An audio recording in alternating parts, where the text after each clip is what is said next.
pourquoi avoir créé une coop? Pour reprendre son pouvoir sur son acte d'achat Ok, et pouvoir choisir les produits qui vont être dans la coop. ok. C'est-à-dire, voilà. Et moi, pourquoi faire une coop? C'est ça, les premières choses. Et moi, personnellement, ce qui m'intéresse, c'est comment tout ça s'organise, comment les gens peuvent ensemble décider de choses, comment tu prends des décisions et comment tu t'influes sur le quartier et comment tu as. Parce que, comme je dis souvent dans les réunions d'infos, c'est que mettre des paquets de riz dans une étagère, c'est pas un rêve d'enfant. Et puis bon, il faut le faire, mais je veux dire, ce qui m'intéresse, c'est comment tout s'articule, quoi. La décision, comment tu choisis, comment tu trouves tes fournisseurs, c'est ça qui est plus intéressant pour moi. Et je pense pour pas mal de gens. Et l'objectif, oui, vis-à-vis des adhérents, c'était surtout de leur proposer des prix bas, surtout de leur proposer une variété de produits, des produits de qualité. Bah, c'est un peu les deux, c'est-à-dire qu'en fonction des gens qui composent la COP, tu as des gens qui ont des bons revenus, des gens qui ont des revenus plus bas, et on essaye de faire varier. Mais c'est vrai que il y a beaucoup, là je trouve par moment que c'est des produits de qualité, donc effectivement des fois un peu cher. Ça dépend des produits. Sur les pâtes, le riz, sur des produits de base, effectivement on a des prix super concurrentiels, et c'est vrai qu'ils trouvent même moins cher qu'ailleurs. Même cher que dans les autres COP, ça on sait, moins cher que dans la grande distrib aussi. Et il y a des produits effectivement sur les fruits et légumes, si tu prends que du bio et que tu fais, ben, effectivement c'est plus cher. On a fait le choix de ne pas prendre de légumes conventionnels et de prendre que des légumes bio.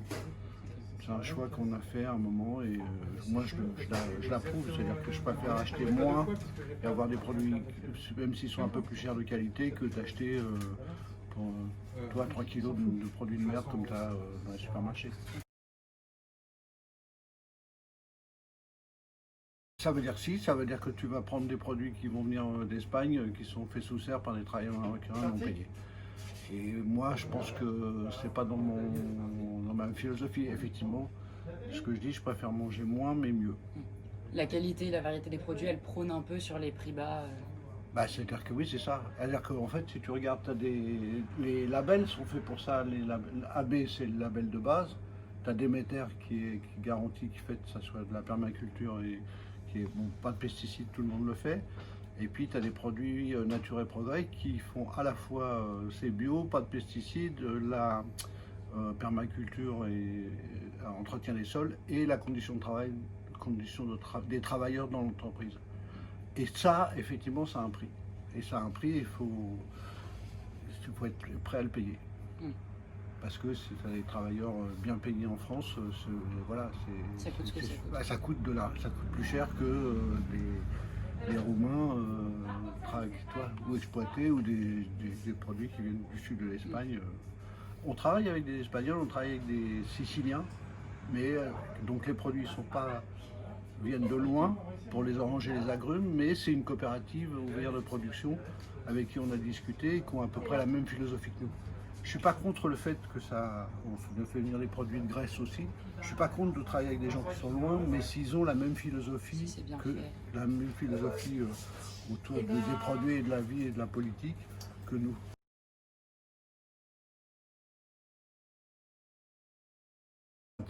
Moi je pense que c'est ça. Et après, arriver à faire attention à la prise de pouvoir de certains, à faire attention à tout ce qui est la question autour du pouvoir, de comment, ou faire attention à ce que certains coopérateurs travaillant dans l'entreprise découvrant ce que l'autogestion, fassent attention à ne pas calquer des trucs qui marchent dans l'entreprise classique dans un système que tu veux différent. Et ça, c'est un peu une lutte en permanence sur les gens qui travaillent seuls ou qui ont du mal à travailler en commun. L'idée qu'on a de base, c'est que à chaque endroit, le minimum, c'est d'avoir un binôme. C'est d'être 2 par poste. Il y a 2 caisses, il y a 3 personnes pendant les créneaux, mais dans tout ce qui est groupe d'achat et dans tout ce qui est achat, il y a au minimum 2. Voilà, pour que justement, minimum 2, tu peux être plusieurs. Alors, maraîchers, ils sont beaucoup plus. Mais l'idée, c'est que jamais quelqu'un tout seul prend une décision. De toute façon, les décisions pour les achats, elles sont prises en commun par le groupe APRO, mais les autres décisions, elles sont prises. Tu as une autonomie de chaque groupe de travail, mais tu as aussi le fait que tous les mois, on se retrouve en coordination où chacun dit un peu où il en est Et puis il y a des sujets où tu as besoin des autres pour faire avancer ton histoire, ou tu as besoin, le groupe appro fait un truc et dit ah bah ça serait bien que ça passe dans l'infolettre, donc ils ont besoin du groupe comme. Donc il y a une fois tous les mois, il y a un peu une réunion qui permet un peu de voir où on va. Enfin, quelles sont les actions. C'est à la fois que les gens qui viennent trouvent ce qu'ils ont envie, et à la fois que ça se passe bien, et puis à la fois que tu fasses des chiffres d'affaires pour que ça soit viable. C'est qu'on est de toute façon une entreprise, il faut on fait une marge de 23% pour l'instant sur chaque produit, la même marge partout, mais il faut qu'il y ait du volant pour que ça puisse fonctionner et que ça soit pérenne, quoi. L'idée, elle est là, donc il faut que tout le monde s'y retrouve. Les gens qui sont des simples consommateurs, parce que c'est une épicerie, parce que ça leur donne bonne conscience de venir faire des courses dans un magasin bio autogéré. Et puis tu as des gens qui s'investissent, des gens qui découvrent, il y a des coopérateurs qui découvrent ce que c'est que le monde de l'autogestion, la coordination, et qui s'y prennent au jeu. Et ça, je pense qu'il y a vraiment un panel assez large. Après, tu as aussi des expériences personnelles de chacun qui font qu'ils viennent avec leur background. Moi, j'ai longtemps, quasiment toute ma vie été dans ce milieu-là. Donc effectivement, c'est une poursuite. Et puis il y en a qui découvrent ça, les yeux ébahis, en disant ah, c'est génial. Et il faut faire avec ça. C'est ça un peu l'idée. Moi, je dis qu'il faut s'amuser parce qu'il faut continuer à rire.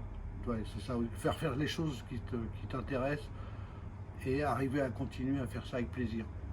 Et après, tu as gagné. Tout le temps que tu trouves du plaisir à faire les choses, ça marche. Même si tu te prends le chou avec des gens, hein, mais il faut quand même continuer à ce que ça avance et que ça se développe. Après.